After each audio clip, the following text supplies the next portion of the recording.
ce matin, avant de poursuivre dans notre processus synodal, dans notre processus Step for Plus, pour un petit peu discuter de la vision. On trouvait avec Arnaud Pricia que c'était intéressant de pouvoir un petit peu se poser et de réfléchir ensemble et d'avoir un petit temps d'enseignement sur la mission, sur ce que c'est que la mission.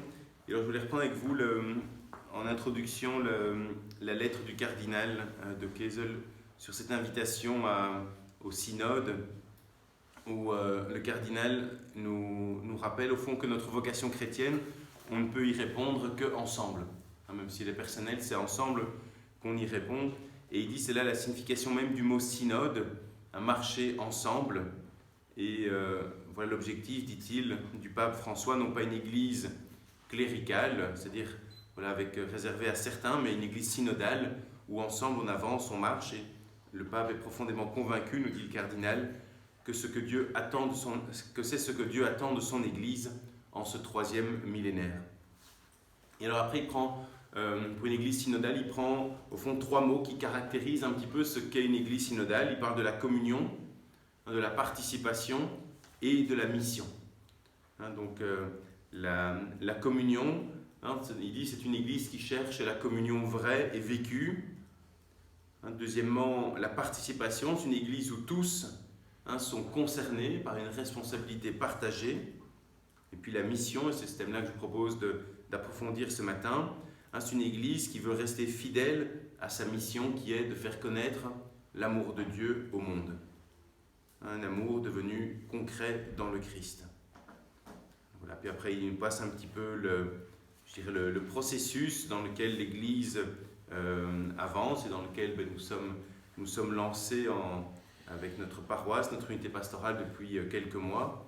Et en disant aussi que cette démarche synodale, cette démarche Step for Plus, c'est pas comme un point final ou une solution à tous les problèmes qu'on rencontrerait, mais il dit nous continuerons toujours à marcher ensemble après le synode, après notre démarche Step for Plus.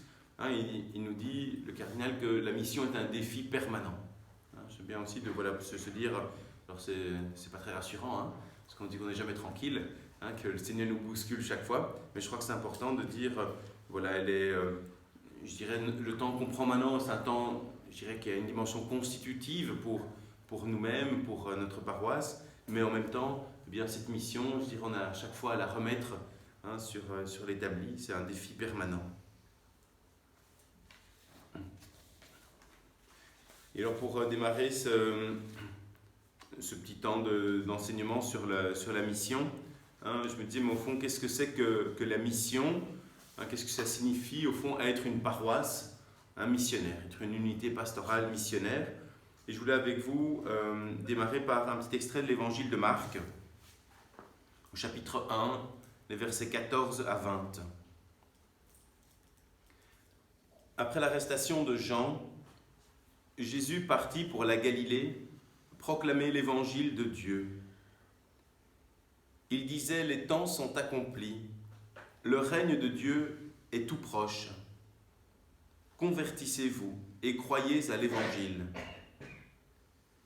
Passant le long de la mer de Galilée, Jésus vit Simon et André, le frère de Simon, en train de jeter les filets dans la mer, car c'étaient des pêcheurs.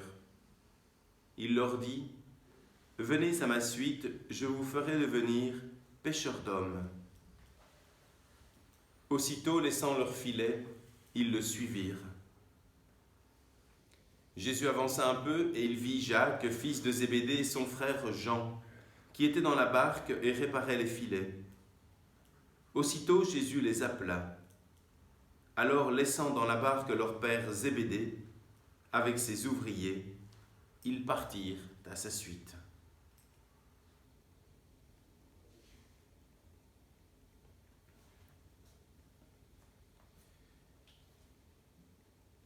Je voulais commencer avec vous par cet évangile de l'appel des premiers disciples.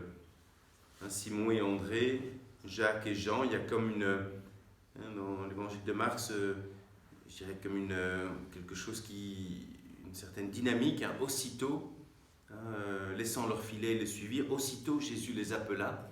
Il y a comme voilà, un appel pressant, quelque chose de pressant qu'on sent dans cet appel des disciples. Et je faisais la réflexion au fond dans notre paroisse, dans nos différentes églises.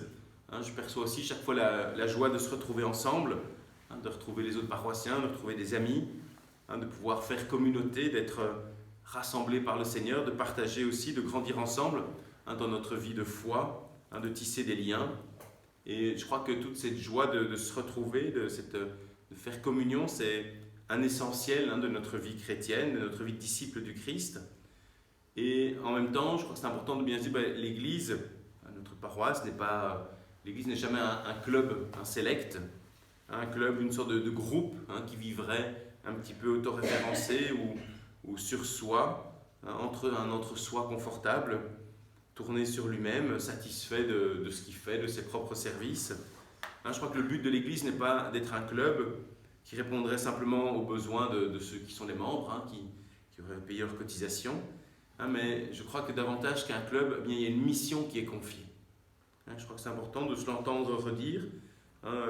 Jésus nous dit de même, il dit ça dans sa prière, Seigneur, de même que tu m'as envoyé dans le monde, dit Jésus à son Père, eh bien moi aussi, je les ai envoyés dans le monde.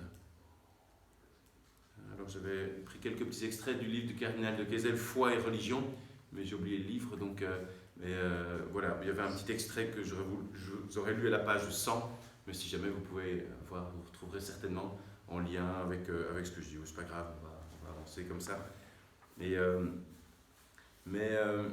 ici, je lisais en lisant une petite brochure d'une communauté récemment, il y avait une petite phrase qui m'avait interpellé quand il disait suivre le Christ, c'est entrer dans une dynamique. Je trouve qu'on ressent ça vraiment dans l'évangile que je viens de vous partager. Suivre le Christ, c'est entrer dans une dynamique. Il y a une constante créativité qui ouvre de nouvelles perspectives. Nous sommes appelés à saisir la dynamique de l'obéissance du Christ. Tu m'as façonné un corps, dit Jésus. Voici, je viens pour faire, ô Dieu, ta volonté. Voilà, peut-être un rappel de combien nous sommes responsables aussi de ce corps qu'est notre paroisse, par l'attention, notre attention à la volonté de Dieu, cette dynamique dans laquelle le Seigneur nous fait aussi rentrer chaque jour davantage.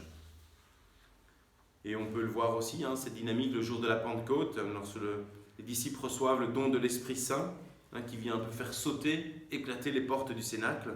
Il y a cet esprit d'audace, cet esprit de feu dont nous sommes invités à brûler. Et un point peut-être important, c'est la mission, je crois que c'est un appel pour tous les baptisés. Je crois que c'est le point suivant. Notre processus synodal, justement, Step for Plus,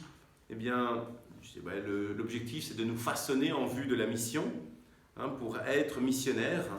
Le pape François aime bien dire « je suis une mission ». Je suis une mission, non pas j'ai une mission, mais je suis une mission. Ce n'est pas comme un appendice ou quelque chose qui serait à côté, mais ça fait partie de notre être de baptisé. Et chaque jour, quelque part, Jésus nous dit « allons ailleurs ».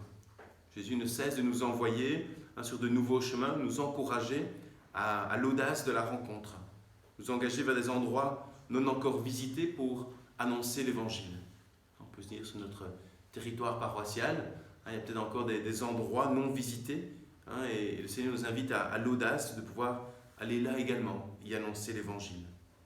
Et être disciple, je crois que c'est justement s'engager dans un processus de croissance, sans cesse. C'est chercher toujours à donner plutôt qu'à recevoir. Et au fond, chaque fois, je crois qu'on reste un peu enfermé sur nos habitudes, sur nos certitudes. Le Christ nous invite à redevenir des chercheurs de cet ailleurs. À chaque fois que nous nous replions sur nous-mêmes, sur notre petit cercle, parfois trop étroit, le Christ nous invite à cet ailleurs qui nous ouvre à l'autre, qui nous ouvre aux autres, qui nous ouvre aussi davantage à Dieu qui toujours nous précède sur ces chemins. Et alors je crois que dans la mission, il ne s'agit pas tant de faire plein de choses, de coordonner des multiples activités, que plutôt de donner le goût, de donner l'occasion à toute personne de pouvoir faire l'expérience de la rencontre du Christ. Que chaque personne que nous rencontrons puisse à travers nous goûter cette tendresse, cette proximité de Dieu. Je crois que c'est là aussi le cœur de la mission. Et je crois qu'aujourd'hui, moi je perçois en tout cas, il y a un grand désir qui habite quand même le cœur de nombreux chrétiens, de s'engager dans le monde, de s'engager au nom de leur foi. Et on a la chance d'avoir aussi un pôle jeunes qui est présent sur notre unité pastorale, et on le voit aussi chez les jeunes. Un véritable appel à partager la joie de la foi par des actes, par une présence, par un engagement. Voilà, et cette vocation missionnaire, on a parfois un peu une image du missionnaire, le grand barbu là, qui va à l'autre bout du monde. Donc voilà, je crois que cette vocation missionnaire ne nous appelle pas seulement à traverser les océans pour rejoindre l'autre bout du monde, si ce n'est peut-être les océans de l'indifférence ou du confort personnel qu'on est invité à traverser. Mais nous avons, je crois que nous comprenons bien que la mission, elle commence déjà chez nous, tout en nous invitant à dépasser les frontières que parfois nous avons simplement déjà chez nous, là où nous vivons. Et dans sa première exhortation, le pape François, donc Evangelium Gaudium, la joie de l'évangile, eh bien le pape fait écho à cet impératif missionnaire, qui est partie intégrante de notre foi. Ce numéro 120, il dit ceci: en vertu du baptême, chaque membre du peuple de Dieu est devenu disciple missionnaire. Chaque baptisé, quelle que soit sa fonction dans l'Église et le niveau d'instruction de sa foi, est un sujet actif de l'évangélisation. Donc voilà, de par notre baptême, ça fait partie de notre identité, notre disciple missionnaire, quelle que soit notre fonction, notre niveau d'instruction, notre âge. Voilà, nous sommes sujets actifs de la bonne nouvelle, de l'évangélisation. Voilà, alors peut-être bien comprendre, la mission chrétienne, ce n'est pas un prosélytisme, ce n'est pas la diffusion d'un message religieux, avec des grands parleurs sur l'Église, mais ça consiste à entrer plutôt dans une manière d'être, une manière de vivre, de rencontrer, de rentrer dans cette manière de vivre, d'être, de rencontrer qui est celle du Christ lui-même. Je vous parlais tantôt de l'Esprit Saint, l'Esprit de Pentecôte qui nous pousse justement davantage à nous offrir, à offrir notre vie pour les autres comme le Christ l'a fait pour nous. Je me rappelle lors des Journées mondiales de la jeunesse au Brésil, c'était en 2013. Voilà, c'était une belle occasion de découvrir l'Église universelle, la richesse, sa diversité. Et avant de rejoindre Rio, où nous vivions la semaine de Journée mondiale, il y a eu des journées qu'on a appelées des journées missionnaires, durant lesquelles les jeunes ont justement pu répondre à cet appel à être des signes de la présence et de la miséricorde de Dieu. On a comme ça eu l'occasion de vivre au cœur de réalités sociales et humaines difficiles qu'il y avait là au Brésil, dans le diocèse qui nous accueillait. Et la mission n'était pas tant dans l'apport matériel ou de faire tant de choses, mais bien au contraire dans l'être avec. Être simplement au cœur de ces réalités sociales et humaines difficiles. Et voilà, dans cette espérance, bien que les jeunes pouvaient apporter, dans cette proximité de Dieu dont les jeunes étaient le signe. Moi, j'avais passé comme ça 3 jours dans une ferme de réinsertion pour des drogués. Et voilà, simplement être avec eux, travailler avec eux, partager le temps, jouer au foot, dormir, manger avec eux. Et voilà, être témoin simplement de cette proximité de Dieu pour eux à travers notre présence.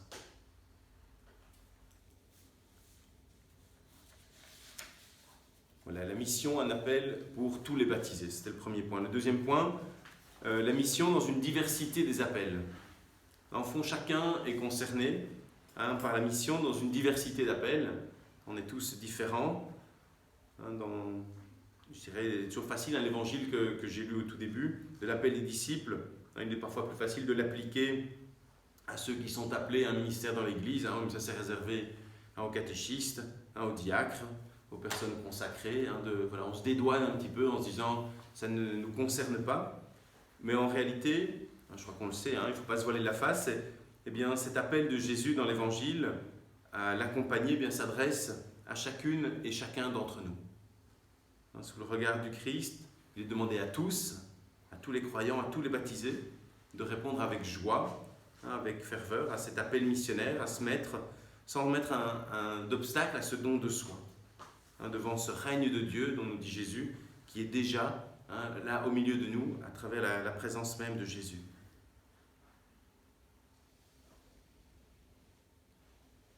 Voilà, on voit, je vous le disais, avec cet aussitôt, laissant leur filet et le suivirent, il y a comme une certaine radicalité dans la réponse de Simon, d'André, de Jacques et de Jean, qui partirent aussitôt à la suite de Jésus. Et je vous disais, être missionnaire, c'est chercher justement des chemins nouveaux, c'est pouvoir entendre ces appels nouveaux qui correspondent à notre âge, à notre réalité de vie, à nos ressources intérieures, voilà, de manière à pouvoir chacun à sa manière rayonner davantage de la bonne nouvelle. Cette bonne nouvelle que l'on essaye de vivre. Et je crois que c'est ensemble qu'on peut nous encourager à trouver ces manières nouvelles. Et puis c'est beau aussi de voir cette complémentarité.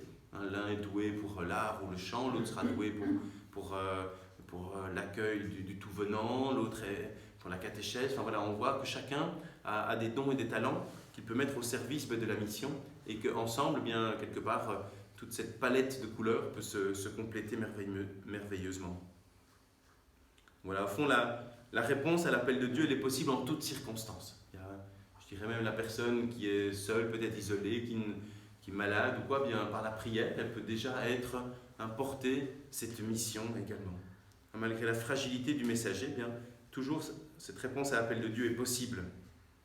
Il suffit de voir quand on voit la diversité des saints et des saintes. On a fêté la Toussaint il y a 11 jours, tous ces grandes sœurs, grands frères dans la foi. Tous ceux qui ont répondu à l'appel du Seigneur, ils ne sont pas tenus d'endosser le même uniforme, que du contraire, chacun est missionnaire et cela avec une grande diversité. Vous connaissez peut-être ce jeune qui a été béatifié l'année dernière, Carlo Acutis, qui a sa fête en octobre, et qui disait « Tous les hommes naissent comme des originaux, mais beaucoup meurent comme des photocopies. » Alors voilà, ne permettons pas que ça nous arrive. Nous sommes tous des originaux. Soyons aussi des saints et des paroissiens originaux qui participent à la mission du Seigneur. Voilà, la mission pour tous les baptisés, je disais, une mission également dans la diversité des appels. Et le dernier point, c'était quelle mission ? De quelle mission parle-t-on ? Je vous disais, ne pas confondre mission avec prosélytisme ou avec le fait de taper à coups de Bible sur la tête des gens pour qu'ils croient en Dieu. Être missionnaire aussi, ça ne signifie pas notre mission à nous que nous allons déployer. Mais je crois qu'il s'agit, et c'est important de l'entendre redire, de la mission du Christ à laquelle nous sommes associés. C'est pour ça que j'aimais bien l'évangile de l'appel des disciples, parce qu'il s'agit de répondre avant tout à un appel, celui d'accompagner le Christ dans sa mission à lui. Pendant le concile, il y a eu une déclaration des conciliaires là, justement sur l'activité missionnaire de l'Église. La déclaration s'appelle Ad Gentes. Et cette déclaration, elle commençait justement par définir la mission de Dieu. C'est le numéro 2-4. Cette déclaration définit la mission de Dieu. Et au fond, elle retrouve la tradition un peu classique de l'Église qui n'employait au fond jamais le mot mission. Elle n'employait le mot mission que jamais à propos de l'Église, mais toujours, elle le réservait à la mission de Dieu, au départ. Puis il a fallu attendre un peu l'époque moderne pour qu'on applique ce mot mission à la mission de l'Église. Mais au fond, pour parler de la mission, je crois que c'est important de se rappeler qu'il faut toujours revenir à la mission de Dieu. Car notre mission, ici, notre paroisse, pour chacun, elle a sa source dans ce projet de Dieu qui veut que tous les hommes soient sauvés. Comme nous disait Paul dans la deuxième lettre à Timothée. Voilà, cette mission de Dieu, elle se réalise par les deux mains du Père, qui sont le Christ et l'Esprit Saint. Le Christ, unique berger, même s'il a plusieurs bergeries, comme il nous dit, et l'Esprit Saint qui établit justement la communion dans la diversité. Voilà, le but de la mission de Dieu, c'est l'avènement du royaume de Dieu. Ne pas confondre avec l'implantation de l'Église. Donc, la mission n'est pas d'abord une œuvre de l'Église qui aurait pour but essentiel l'annonce d'un message, le recrutement de nouveaux adeptes, loin de tout ça. L'attitude missionnaire et première de l'Église, l'accueil du mystère de l'alliance entre Dieu et les hommes, entre Dieu et chaque homme, chaque femme, chaque peuple, avec l'ensemble de l'humanité. Et ce mystère d'alliance qui est caché depuis la fondation du monde et que nous sommes invités à révéler. Voilà, l'implantation de l'Église, elle peut être le fruit éventuel d'une mission, mais pas le but. Ce n'est pas un but en soi. L'évaluation de la réussite de la mission ne relève jamais non plus d'un jugement humain. C'est difficile de pouvoir percevoir les fruits de la mission. Parce que ce qu'on sème, c'est le Seigneur qui après touche le cœur, c'est lui qui fait germer cette alliance, ce royaume de Dieu dans le cœur des personnes que nous avons rencontrées. On n'a pas toujours un résultat sur la mission. Jean-Paul II, dans son encyclique Redemptor Hominis, au début de son pontificat, le numéro 18 disait ceci: « L'Église n'est pas à elle-même sa propre fin, car elle est ordonnée au service du royaume de Dieu, dont elle est germe, signe et instrument. » Là, j'avais un petit extrait du livre du cardinal Foi et religion à la page 108. Donc, si vous voulez lire la page 108. Voilà. Et je crois que pour cela, et c'est un petit peu ce qu'on a fait hier, et voilà ce qu'on essaye de faire aussi, c'est toujours remettre une place prioritaire au Christ dans notre vie. Un Verbe fait chair, parole de Dieu.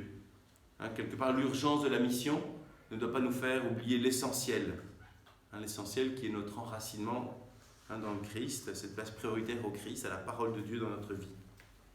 Je vous parlais tout à l'heure des saints, tous les saints, aussi variés soient-ils. Si on devait voir un point commun, parfois malgré beaucoup de tergiversations pour certains, eh bien on peut voir une même écoute, une même obéissance à la parole de Dieu. Pas une obéissance servile, mais une écoute, le fait d'accueillir. Et voilà l'image un peu de ce oui de Marie. Qu'il me soit fait selon ta parole, dit Marie à l'ange, au messager du Seigneur. Alors c'est vrai, il n'est pas rare que la parole contrarie aussi nos projets. Aujourd'hui on fête Saint-Martin de Tours. Il a peut-être été aussi un peu contrarié dans ses projets de carrière. Interpellé par ce pauvre qu'il a rencontré, qui a entraîné le basculement de sa vie, et d'autres saints aussi ont été peut-être contrariés dans des projets de vie qu'ils s'étaient lancés, mais ils ont découvert qu'il y avait une plus grande richesse, un plus grand bonheur à se mettre à l'écoute de la parole de Dieu, de la manière dont Dieu leur parlait. Donc voilà, c'est cette invitation aussi pour nous, dans notre démarche synodale, dans notre processus, à nous laisser toucher par la parole de Dieu, afin que ce ne soit pas tant notre idée de la mission qui prime, mais laisser résonner en nous la parole de Dieu, afin que ce ne soit pas nous qui fabriquions le programme de la mission. Nous n'avons pas à précéder l'appel du Seigneur, mais nous avons à le suivre. Voilà, je crois que c'est dans la mesure où on aura fait cette rencontre du Christ, où nous serons mis à l'écoute de la parole de Dieu, et bien que nous pourrons comprendre alors, je dirais, ce que le Seigneur, l'appel du Seigneur, là où il nous appelle à être missionnaires, et le comment, l'essence de notre être missionnaire.